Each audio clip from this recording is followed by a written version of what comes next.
Hi ಸ್ನೇಹಿತರೆ, ಎಲ್ಲರಿಗೂ ನಿಶಾ ಕನ್ನಡ ಚಾನಲ್ಗೆ ಮತ್ತೊಮ್ಮೆ ಪ್ರೀತಿಯ ಸುಸ್ವಾಗತ.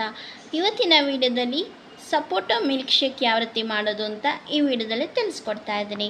ಈ ವಿಡಿಯೋ ನಿಮಗೆ ಇಷ್ಟವಾದರೆ ಲೈಕ್ ಮಾಡಿ, ಶೇರ್ ಮಾಡಿ. ನನ್ನ ಚಾನಲ್ನ ಇನ್ನೂ ಸಬ್ಸ್ಕ್ರೈಬ್ ಆಗಿಲ್ಲದಿದ್ದರೆ ಈಗಲೇ ಹೋಗಿ ಸಬ್ಸ್ಕ್ರೈಬ್ ಆಗಿ, ಪಕ್ಕದಲ್ಲಿ ಕಾಣೋ ಬೆಲ್ ಬಟನ್ನ ಟಚ್ ಮಾಡಿ.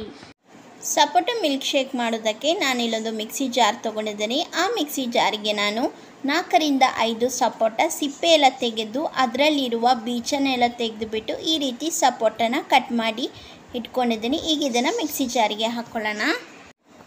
ಈ ಮಿಕ್ಸಿ ಜಾರಿಗೆ ನಾನು 3ರಿಂದ 4 ಖರ್ಜೂರದೊಳಗಿರುವ ಬೀಜನೆಲ್ಲ ತೆಗೆದುಬಿಟ್ಟು ಈ ರೀತಿ ಕಟ್ ಮಾಡಿ ಮಿಕ್ಸಿ ಜಾರ್ಗೆ ಸೇರಿಸ್ಕೊಳ್ತಾ ಇದ್ದೀನಿ. ಈ ಮಿಕ್ಸಿ ಜಾರ್ಗೆ ನಾನು 1 ಗ್ಲಾಸ್ ಆಗುವಷ್ಟು ತಣ್ಣಗಿರುವ ಹಾಲನ್ನು ಸೇರಿಸ್ಕೊಳ್ತಾ ಇದ್ದೀನಿ. ನಂತರ ಈ ಮಿಕ್ಸಿ ಜಾರ್ಗೆ ನಾನು 2 ಟೇಬಲ್ ಸ್ಪೂನ್ ಆಗುವಷ್ಟು ಸಕ್ಕರೆನ ಸೇರಿಸ್ಕೊಳ್ತಾ ಇದ್ದೀನಿ. ಸಪೋಟ ಹಣ್ಣು ತುಂಬ ಸಿಹಿ ಇದ್ದರೆ 1 ಟೇಬಲ್ ಸ್ಪೂನ್ ಆಗುವಷ್ಟು ಸಕ್ಕರೆನ ಸೇರಿಸ್ಕೊಳ್ಳಿ. ಹೀಗೆ ಇದನ್ನು ನುಣ್ಣಗೆ ರುಬ್ಕೊಂಡು ಬರೋಣ. ನೋಡಿ, ಈ ರೀತಿ ನುಣ್ಣಗೆ ರುಬ್ಕೊಂಡಿದ್ದೀನಿ. ಈಗ ಇದಕ್ಕೆ 2 ಟೇಬಲ್ ಸ್ಪೂನ್ ಆಗುವಷ್ಟು ವೆನಿಲಾ ಐಸ್ ಕ್ರೀಮ್ನ ಸೇರಿಸ್ಕೊಳ್ತಾ ಇದ್ದೀನಿ. ಈಗ ಇದನ್ನು ಸಹ ನುಣ್ಣಗೆ ರುಬ್ಕೊಂಡು ಬರೋಣ. ಬೇಸಿಗೆಗೆ ತಂಪು ಕೂಲಾದ ಸಪೋಟ ಮಿಲ್ಕ್ ಶೇಕ್ ರೆಡಿಯಾಗಿದೆ.